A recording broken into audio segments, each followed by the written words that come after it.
acredito que, assim como muitos, num período recente, você se viu numa dinâmica de trabalho diferente.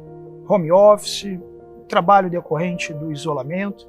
Isso impõe, certamente, algumas tentações e externaliza o pecado no nosso coração. Dentre eles, aquilo que a Escritura chama de preguiça. Para confrontar essa realidade, a palavra de Deus nos apresenta um pequeno animal que certamente você já viu uma trilha, passando pela sua casa ou em outro ambiente, uma formiga. A palavra de Deus nos diz, no livro de Provérbios, capítulo 6, versículos 6 a 11. Observe a formiga, preguiçoso. Reflita nos caminhos dela e seja sábio.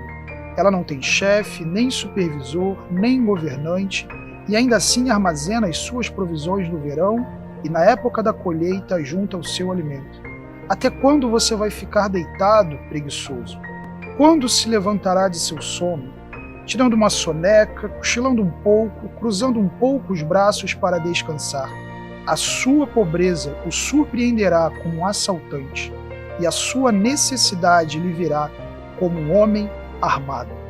A imagem que esse provérbio nos apresenta é de um animal diretamente envolvido no seu trabalho, comprometido, com frequência carregando muitas vezes o seu peso, a imagem que a palavra de Deus sugere, sem que aparentemente ninguém mande fazer isso, com um senso de responsabilidade e envolvimento com aquilo que é o benefício geral, o fruto do seu trabalho. É óbvio, isso é uma expressão da criação de Deus. Por outro lado, o preguiçoso, criado por Deus, com um propósito definido. Vemos no Gênesis, criado para cuidar do jardim, governar a criação, trabalho desde o princípio, expressando as capacidades e potências que o Senhor nos concedeu.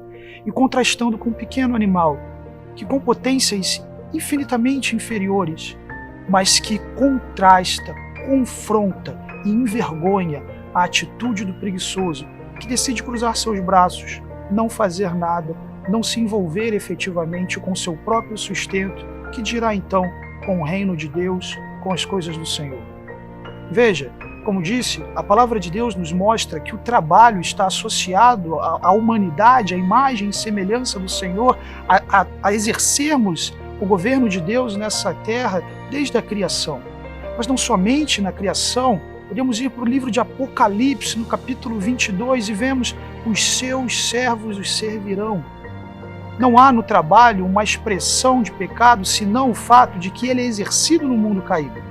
Agora, aquele que, trabalhando, na verdade, indesejoso de trabalhar, trabalhando de qualquer jeito, não querendo trabalhar, não querendo se envolver efetivamente, desejando que, de alguma forma, os outros façam aquilo que precisa ser feito. A Bíblia diz: o fim desse indivíduo é efetivamente um fim terrível. A sua pobreza o surpreenderá como um assaltante. A sua necessidade lhe virá como um homem armado, de forma iminente, surpreendente. Aquele que é caracterizado pela preguiça verá os seus bens serem ceifados. Mas veja, a perda dos seus bens não deve ser a sua maior motivação para abandonar a preguiça e viver uma vida operosa diante do Senhor. A sua motivação para levantar dessa cama ou abandonar o mau uso do seu tempo e servir ao Senhor com alegria, sustentar a sua família, expressar toda a graça e bondade que o Senhor te concedeu, é porque uma vida caracterizada pela preguiça é uma vida que tem perdido a oportunidade de glorificar a Deus através do seu trabalho. O Senhor te concedeu um trabalho, e caso você se encontre num cenário de desemprego, temos a graça de orar e clamar ao Senhor para que abra portas e te conceda graça nesse período. Mas efetivamente, trabalhar como para o Senhor, expressando a graça, a bondade de Deus e glorificar ao Senhor nos mais diferentes meios que o Senhor nos tem colocado, é não somente uma responsabilidade nossa, como pessoas que foram alcançadas pelo Senhor Jesus, como também é privilégio nosso de desfrutar do Senhor, que nos concede das suas próprias mãos tudo aquilo que temos, e daquilo que Ele nos tem concedido, o entregamos. E o entregamos como uma expressão de louvor e glória àquele Deus que criou tudo o que existe, que trabalha, que efetivamente te alcançou, te salvou.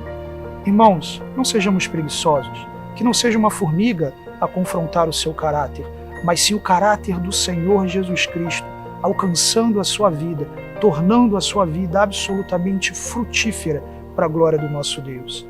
Levanta dessa cama, desliga essa série, vai servir ao Senhor de modo frutífero e operoso. Eu tenho certeza que a sua vida vai expressar e glorificar ao nosso Deus de um modo muito mais intenso. Que Deus abençoe a sua vida.